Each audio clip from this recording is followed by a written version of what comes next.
So no, Gaston's like a rock climbing move, right? But if your patient at the event comes up to you and he's like, I was doing Gaston, it really like just killed my arm, and you're like, oh, okay, okay. I have no idea what that means. Is that a German sausage?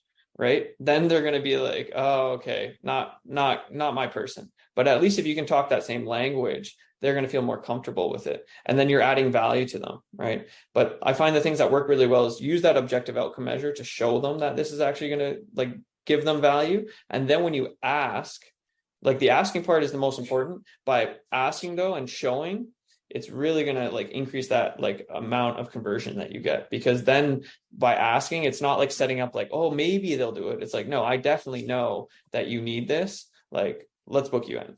And it'll make you feel more confident.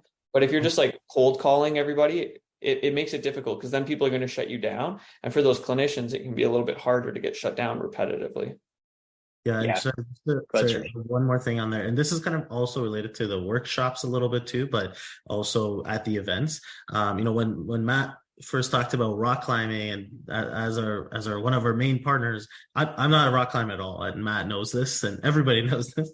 I'll come out to the events, but I spent like a couple of days actually like reading books on rock climbing and the technique and figuring out how the body, like how the way that they're positioning themselves. What does that look like? Because that was the most intriguing thing for me as a physio. I'm trying to figure out those different positions, different movements that are repetitive, not repetitive, straining, not straining. And eventually, like in my case, so I think at some point I had more rock climbers wanting to come to me than Matt because I did so much like research on it, trying to figure out what like climbers actually do, and and when I would go to the event, I could talk to them and actually understand. That's why I know what that means. I don't rock up, but I actually know a lot of the techniques that they use and a lot of the lingo or dirtbag terms that they'll call it, right, that they use. And so that actually makes it relatable too, right? Because I am interested about it. I might not be good at it. I might not do it as often, but if you do it often and actually are good at it too, and actually it's a part of your thing that you like to do,